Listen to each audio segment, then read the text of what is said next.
রমনা থানার একটি হত্যা মামলায় আমাদের চলচ্চিত্র জগতের একজন খলনায়ক আশরাফুল হক ডন, তাকে সিআইডি গ্রেপ্তার করে তাকে আজকে বিজ্ঞ আদালতে উপস্থাপন করেন। এই আশরাফুল হক ডন সে আজকে সকাল 5টার সময় হযরত শাহজালাল বিমানবন্দর দিয়ে সে বিদেশে পালিয়ে যাওয়ার চেষ্টা করেছিল। সেখানে ইমিগ্রেশন তাকে আটক করে, পরবর্তীতে সিআইডির কাছে তাকে হস্তান্তর করে এবং সিআইডি তাকে গ্রেপ্তার করে আদালতে উপস্থাপন করে।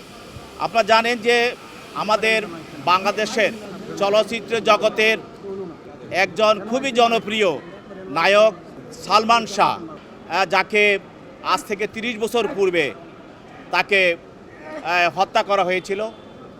এই হত্যা মামলার পরবর্তীতে তার মামা এই মামলা দায়ের করে এবং এই মামলা দীর্ঘদিন তার মা, তার বাবা, সালমান শাহের বাবা দুইজনে এবং তার সালমান শাহর ফ্যানেরা আন্দোলন সংগ্রাম করে পরবর্তীতে বিজ্ঞ আদালত থেকে আদেশ নিয়ে এই মামলাটি রমনা থানায় একটি হত্যা মামলা দায়ের হয় এবং এই মামলার 4 নম্বর আসামি হলো আজকে আশরাফুল হক ডন।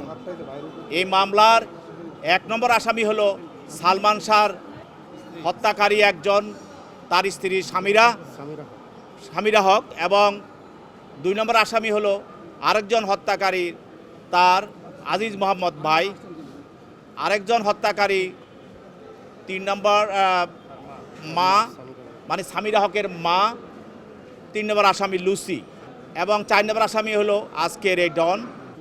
গত 6/9/96 তারিখে সকাল 9টা 30 সময় সালমান শাহের মা এবং সালমান শাহের বাবা এবং তার ছোট ভাই তার ইস্কাটনের বাসায় তার সঙ্গে দেখা করতে যায়।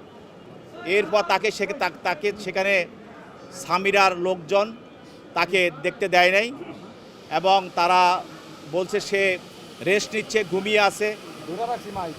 তারপরে তাকে সেখান থেকে তারা বিতাড়িত করে, তারা চলে আসে। এরপরে রাত 11টার দিকে 11:30 সময় সেখানে একজন প্রোডাকশন ম্যানেজার সে ফোন করে জানায় সালমান শাহের মাকে বা বাবাকে যে সালমান সাহেবের অবস্থা খুব খারাপ, সেই জন্য কী অবস্থায় আছে আপনারা আসেন। তখন সেখানে সালমান সাহেবের মা, তার বাবা এবং তার ভাই তারা সেখানে যায়। যাওয়ার পরে তাকে দেখে যে সে মুমূর্ষু অবস্থায় পড়ে আছে এবং তারা দেখতে পায় যে তার অবস্থা খুবই শোচনীয় এবং প্রায় সে মৃত। সেখান থেকে তাকে হোলি ফ্যামিলি হসপিটালে নেওয়া হয়, সেখান থেকে তাকে আবার ঢাকা মেডিকেলে নেওয়া হয়। সেখানে ডাক্তার তারা মৃত বলে তাকে ঘোষণা করে। এই বিষয়ে তার মা, বাবা এবং তার মামা তারা দীর্ঘদিন যাবৎ এই মামলাটি নামার জন্য ফ্যাসিস্টের আমলে চেষ্টা করেছিল, কিন্তু ফ্যাসিস্টের সহযোগিতার কারণে তখন মামলাগুলো নিতে তাদের অনেক কষ্ট করতে হয়েছে। এরপরে আজিজ মোহাম্মদ ভাই এবং ডন এবং সামিরা তারা তার ছোট ভাই তাকে অপহরণ করার চেষ্টা করেছিল তাদের বাসা থেকে, যেন তারা কোনো মামলা মোকদ্দমা না করে, এই ভয় দেখানোর জন্য। কিন্তু ওই মামলায় তার নীলা চৌধুরী অর্থাৎ সালমান শাহর মামলা ক্যান্টনমেন্ট থানায় একটি মামলা করে। সেই মামলায় একজন আসামি, তার নাম হলো রিজভী আহমেদ ওরফে ফরহাদ, তাকে আসামি করা হয় এবং সেও আবার এই হত্যা মামলারও আসামি।